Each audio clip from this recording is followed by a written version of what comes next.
عليكم ورحمة الله وبركاته، حبايب قلبي عاملين إيه؟ أهم شيء أي حاجة في ده كله تدعي لي دعوة حلوة من قلبك وتحطي بقى لايك حلو كده عشان خاطر الفيديو بتاعنا الجميل اللذيذ، ولا زيت ولا سلق. في بطاطس بتسمر من السلق كتير جدا بيشتكولي من كده. جيت لكم بقى أنا فكرة جميلة وحلوة، وكتير قوي بيحبوا البطاطس المقرمشة. خليكم معايا لحد اخر الفيديو وانت هتعرفوا البطاطس دي اتعملت ازاي، وفي يوميها انا برضو عملتها كده. يلا بينا تعالي. صلي وسلم على سيدنا محمد وعلى اهله وصحبه اجمعين. حبيبي يا رسول الله، حطي لي لايك بقى وفعلي لي الجرس واشتركي في قناه في مطبخ ام سيفي المصري، واهم شيء تدعي لي دعوه حلوه من قلبك عشان الوصفه دي جميله جدا ويديمها علينا نعمه يا رب. بصوا شايفين كمية البطاطس؟ تعالي بس كده معايا، وكمية هي كمان.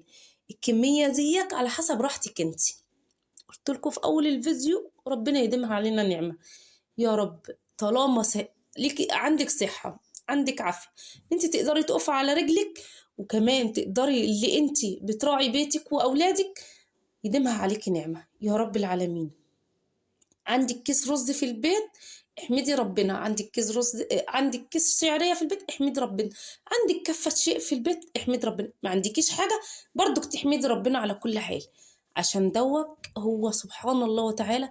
ده بيبقى امتحان لينا، احنا بيمتحننا عشان خاطر يشوفنا احنا هنقدر نقف ونقول الحمد لله، ولا ما نقدرش ونقول ليه كده وليه، عشان ايه، احنا عملنا ايه. لا، لازم تحمدي ربنا وانتي بتصلي في كل ركعة، واهم شيء الصلاة، واهم شيء وانتي بتتكلمي، وانتي بتبدأي حاجتك، وانتي بتعملي اي شيء في بيتك، تقولي اللهم صل وسلم على سيدنا محمد وعلى اهله وصحبه اجمعين. نخش في الفيديو بتاعنا عشان ما يطولش. انا هنا دلوقتي هخزن البطاطس، بس مش بالطريقة بتاعت المرة اللي فاتت، لا لا لا لا، ده بطريقة تاني، بس الغسيل هو هي نفس النقعة وهو نفس الغسيل بتاعنا، عشان نبقى عارفين على ونبقى على نور. اللي ما شافش الفيديو بتاع المرة اللي فاتت يخش عليه يشوف المقطع بس بتاع الغسيل. تمام كده. انا مرضتش اطول عليكم، قلت عشان انا كده كنت منزلاه، وكمان ما يطولش عليكم الفيديو، واللي ده اللي مطلوب مني، عشان مش عايزين الفيديوهات طويلة. حبايب قلبي اللي متابعيني، تمام كده. كمية البطاطس اهي، واهي ده كله كده هصفيه ونقعاه من بدري. تمام كده. ادعي لي دعوة حلوة من قلبك عقبال لما تتصفى. هحضر ملاية، تحضري ملاية، تحضري مفرش، تحضري اللي تحضريه قد كمية البطاطس بتاعتك اعمليها. انا مش مجبراكي بايه، انا مجبراكي اللي انت تعملي الوصفة ديك، عشان بعد كده نفع ربنا سبحانه الله وتعالى. البطاطس دي انت بتعزيها، كلنا عارفين الاولاد بتموت في، بتعشق حاجة اسمها بطاطس مقلية. تمام كده. الكمية دي قد ايه يا ام سيف؟ انا مش هقدر اقول لكم قد ايه، اللي كل واحد على قد ظروفه. تمام كده. جربي في كمية بسيطة، انا لسه قايله الكلام ده الناس بره حبايب قلبي، جربوا في كميه بسيطه. تمام كده. وناس مستنيين الفيديو ده اول ما ينزل. ماشي حبايبي. تصفى البطاطس خالص، كنا انا حضرت الملايه بتاعتي وملايه نظيفه. تمام كده. حبايب قلبي شايفين البطاطس انا فرداها على ملايه اهي بالطول اهي، ما شاء الله. تمام كده. هسيبها بقى تنشف خالص، وهنرجع نشوف بقى عملية التجفيف بتاعتها ولا التخزين في منتهى الجمال. خليكم اخر الفيديو عشان هتشوفوا البطاطس عامله ازاي في الزيت. بصوا يا حبايبي، انا جبت البشكير اللي انا بغطي بيه العجين بتاعي. تمام. غطيت بيه، مفيش بس الا الحته دي زي الصغيره دي، مفيش مشكله، بس هي منها للهوا من بره شويه. تمام كده. اهم شيء اللي ايه، اللي انا غطيت اللي في النص كمان، هي يا دوب الحته ديك ده كمان نشف. تعالي نشوفه سوا اهو. بصوا، هو انا بس هسيبه بس دقيقتين هسيبه شويه. تمام. عقبال بس ما ايه، او ممكن كمان هجيب حاجه واغطيه بيها، اجيب الفوطه التانية اللي انا بغطي بيها العجين بتاعي. تمام. المهم اللي انا اقصده اللي انتي كمان تغطيه من فوق عشان تنشف خالص. تمام كده. ونرجع مع بعض تاني. قلبي خلاص كده معايا البطاطس نشفت. هاخد شويه شويه منها وهنحطها في قلب الطبق ده. الطبق ده انا كنت عامله فيه بطاطس امبارح وحطاه في الفريزر. تمام كده. وجربتها وعجبتني جدا وعجبت الاولاد وزوجي وفي حد تاني. الف هنا الف هنا وشفا اللي كل منها. تمام. دي نوع البطاطس اللي انا مخزنه منها. لقيته النهارده واقف، رحت جايبه 3 كيلو كمان واحطه في التلاجة من تحت، وقت ما اعوز هطلعه. يعني ايه يا ام سيف؟ يعني انا طول ما البطاطس رخيصه بطلع منها احطها في التلاجة. وقبل ما احطها في التلاجة هقول لكم الكيس ده من بتاع السنه اللي فاتت اللي احنا كنا مجفينه مع بعض، مفرزينه مع بعض. تمام كده. بصوا البطاطس اهي جميله وحلوه. بحطها في قلب المصفى تفك بقى التلج وتفك الحاجات لو في ميه مثلا ولا حاجه شيء اكيد يعني. دي تلاجة. تمام كده. واخليها اكني لسه مقطعاها حالا واروح قلياها. طيب هنشوف دي النهارده عامله ازاي والطريقه اللي فاتت. عايزه تخزني بالطريقه اللي فاتت دي معاكي ودي معاكي، بس نفس الغسيل. تمام كده. هنا بقى انا عندي دقيق وعندي نشا. دقيق ونشا. اه شايفين دي كان عوزها بس اصبروا عليا. بصوا بقيتي بتاع امبارح اهو ناعم خالص، ولا في بقى ميه ولا في الكلام ده كله. ما عشان كده بنقول لازم نعمل الحاجه بتاعتنا كويس جدا عشان خاطر تطلع حاجتنا كويس. معلش انا اسفه مش قادره اخد نفسي. كده انا عندي مج، مش احط الحاجه وخلاص يلا كوب دقيق كوب نشا وهوب والليله ايه هتعدي وخلاص والباقي يترمي. لا طب وليه؟ عندي كوبايه دقيق، عوزت تاني هحط، ما عوزتش برضك مفيش مشاكل. الدنيا حلوه معايا الحمد لله. كده اهو. تمام. عندي النشا دي كانت عندي في التلاجة. رحت جبت ده قلت بس عقبال لما اروح اجيب التوابل بتاعتي انا وابو سيف ربنا يقويه يا رب ويعافيه. كده اهو. ربنا يعافينا يا رب. طب ليه النشا يا ابو سيف؟ النشا بتخلي لي عندي البطاطس بتاعتي مقرمشه. تمام كده. البطاطس بتاعتي مقرمشه وكمان الرطوبه بتاعتي. تمام كده. تضيع لي منها رطوبه. كده اهو. مج نشا ومج دقيق والليله جامده والليله حلوه معانا عشان خاطر البطاطس اللي هتبقى نار بعد كده. انا بقول لكم اهو يا ستي خايفه من الطريقه اعملي ايه؟ اعملي على قد الاكل. حاطه كيسين. ده ليله الكيس ده كانت ليله الحمد لله. المهم الواحد ما بيزعلش اللي هي لما الحاجه لما بتيجي في الحاجه الحمد لله على كل حاجه. طيب كده بسم الله. 1 2 3 4 5 5 معالق نشا على ايه؟ على مج من الدقيق. قلبيه كويس جدا جدا جدا. تمام. انا طبعا معلش بس على المنظر مش هقدر اجي جنب حاجه اللي انا لو عصت. تمام. طب انا دلوقتي كده هحط شويه بطاطس هنا، وهرجع لكم تاني وهنقول ايه اللي هيتم بالظبط. هنا كده حطيت شويه بطاطس، وهاجي هنا كده اروح عامله مدخله البطاطس في قلب النشا، في قلب الدقيق بتاعي، الليله دي كلها كده. تمام. طيب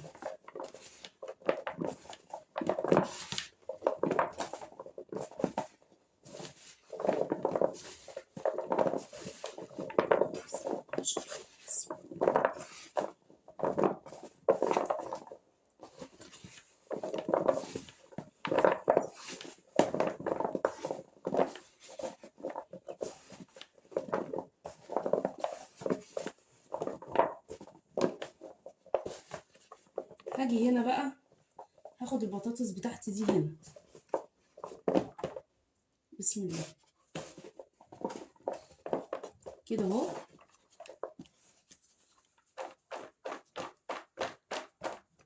شايفه انا بعمل ايه؟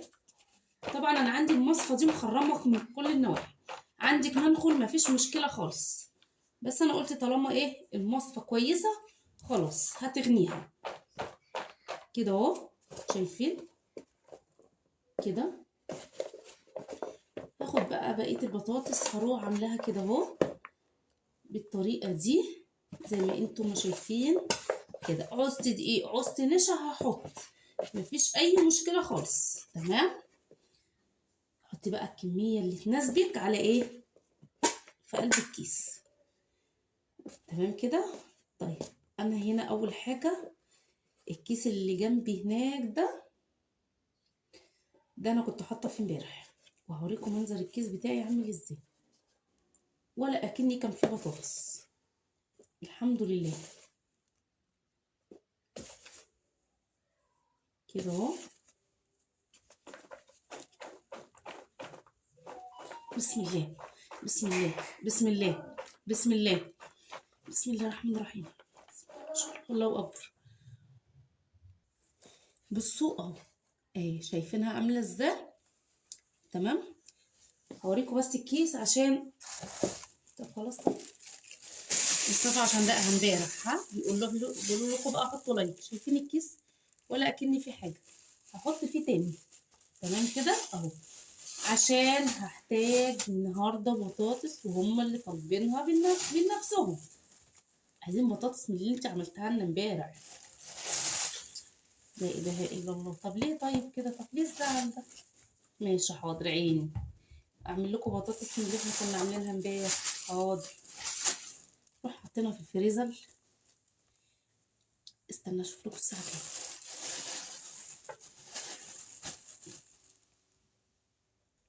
الساعه 7 دلوقتي. تمام كده. هنقعد 3 ساعات بالظبط. 7 8 9 4 ساعات. لا، احنا هنقعد 3 ساعات عشان نوري حبايبنا. شايفين اهو، أهو. شايفين؟ ولا هبطط ولا هعمل الكيس ده، انما الباقي احنا هنبطط. تمام كده اهو.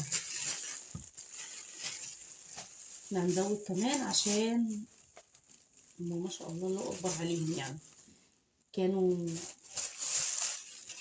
ما شاء الله. المهم اهي البطاطس اهي قلبها الف هنا وشفا اللي ياكل اي حاجه. تمام. احطها في الفريزر نفس الطريقه، هاجي اوريكم هي عامله ازاي. تمام. بقيت الكميه انا هعملها بالشكل ده. بصوا يا حبايب قلبي اهي مج كمان اهو. تمام. وبرده هروح حاطه النشا زي ما كنت حاطاها برده قبل كده. تمام كده. بسم الله بسم الله. ادي كده واحد، ملوش تاني، 3 4 5. تمام حبايب قلبي انا خلصت. طب فين يا ام سيف البطاطس؟ عايزه اقول لكم على معلومه، ودي نقطه مهمه جدا عشان تبقوا عارفين. بصوا طبعا شايفين المنظر، الرخامه طبعا غسلتها الحمد لله، والمطبخ شطبته الحمد لله. المهم دلوقتي المعلومة اللي انا عايزة اعرفكم عليها، اللي انتوا كيس كيس تخلصوه يبقى حد معاكم طبعا، او انتي مثلا لوحدك معلش، كيس كيس هتحطيه في قلب الفريزر على طول، اللي لازم يجمد على طول لازم تحط في الفريزر. تمام كده. ماشي. انا عامله كيس بنص كيلو. انا وزنه الاكياس عامه، انا عندي الميزان وزنه الاكياس نص كيلو. نص كيلو حلو قوي، حلو جدا جدا لأسرة لو 4 تنفار أو 5 تنفار. انتوا عارفين البطاطس جميلة بصراحة، ويعني ده لو في كمان أطفال، ربنا يدي كل اللي عايز يا رب ويدي كل المحروم. تعالى هوريكم البطاطس في قلب الفريزر، وحقكم عليا اللي أنا حطيتها في قلب الفريزر. أنا كنت بعمل، وابني كان قاعد معايا ربنا يهديهم، و اللهم صل على النبي. يعني كان هو يوزن انا اوزن، المهم اي حد فينا يوزن واربط الكيس واروح حطاه في قلب الفريزر على طول. تعالوا معايا ونشوف الكمية ما شاء الله عملت قد ايه. يبقى قلبي انا خلصت. طبعا الكمية ما شاء الله الله اكبر تبارك الله، الكمية حلوة وجميلة جدا. وبصوا عايزة اوريكم حاجة اهو، طبعا في هنا وهنا اهو شايفين، ماشي، في ورا ووراها كمان في حاجات تاني. الحمد لله الحمد لله، ربنا يديمها علينا نعمة يا رب العالمين. طيب ليه يا ام سيف ما بتحطيش في قلب علب؟ يا جماعة العلب هتاخد مكان، العلب هتاخد مكان بالكمية دي كده، العلب هتاخد مكان. تمام كده، انت براحتك انت. انما انا عشان انا بعمل كميات، في ناس بتعمل كميات محدودة تحطي في قلب علب، انا ما بعرفش احط في علب يا جماعة، عشان انا ما شاء الله بعمل حاجات كتير والحمد لله. يعني الحاجة عندي بتقعد من السنة للسنة زي ما انتم ما شايفين. ووريكم الكيس اللي فضل عندي بتاع السنة اللي فاتت، الحمد لله ربنا يديمها علينا نعمة يا رب العالمين. خليكم معايا بس في اخر الفيديو عشان تشوفي منظر البطاطس وهي بتتحمر. بصوا انا هنا حاطه الزيت وزودته كمان. الزيت ده يا دوب والله قليت فيه امبارح بس، طبعا ما ينفعش حرام علينا اللي احنا نرمي. طيب انا هنا بص شايفين الكيس ده قد ايه؟ في كيس تاني لسه اكبر منه شويه، ما عملتش الكيس اللي انا عملته معاكم وهقول لكم ليه. بس تعالوا نشوف اخر لما نشوف كده لما يتقلي ان شاء الله، ونشوف الدنيا هتمشي على ايه. تمام كده. وهقول لكم ليه انا عملت كده، عشان نبقى كلنا صراحة بصراحة يعني، وكلنا على نور. استنوا ثواني اجيب معلقة. انا هنا كده هفضي بقى بقية الكيس، بسم الله. هفضي بقية الكيس وارجع لكم تاني. بصوا هنا هوريكم حاجة، بس ما ايه يعني ايه، ما تقولوش لا دي كده مش، لا هي كده لسه ما استوتش. شايفين اللون ده كده لسه ما استوتش. تمام. هنسيبها بقى تتحمر مع نفسها ونرجع لبعض مع بعض تاني. بصوا بقى شايفين دي، شايفين دي كانت متهيئه لي، يعني انا كنت عماله ادور عليها بصراحه، يعني حسيت اللي هي سمراء اسمرت. لا ادي كنت شايفين البطاطس اهي. بصوا هطلعها وارجع لكم حبايب قلبي. بصوا طلعتها اهي شايفين. طبعا انا مش هسيبكم لحد ما هكمل وهطلع كيس تاني غير اللي انا حطيته. خليكم معايا بس كده. ماشي. هي فين؟ ندوق ايه اهي.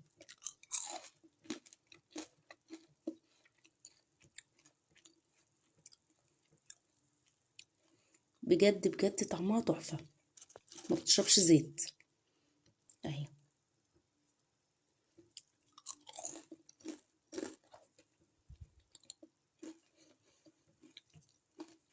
خليكم معايا بقى لحد ما ايه، ما اكمل الكمية. حبايب قلبي خلصت البطاطس الجميلة اللذيذة، عايزة اقول لكم مقرمشة من بره وطرية من جوه. وعايزة اقول لكم والله العظيم 3 فعلا فعلا تعبي يعني الحمد لله جه فايدة. وكمان عشان اقول لكم فعلا على الصراحة اللي هي طعمها جميل جدا. وكمان دوت الكيسين اللي انا طلعتهم دول غير الكيس اللي انا حطيته في الاول اللي انا قلت لكم عليه.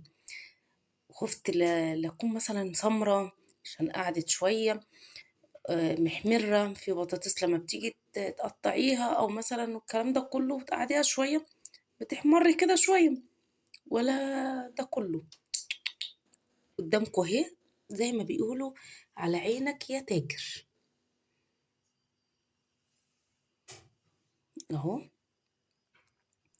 جميلة حلوة قوي قوي قوي قوي. شايفين دي بص على قد ما هي بيضة بس مقرمشة من بره، والله العظيم 3.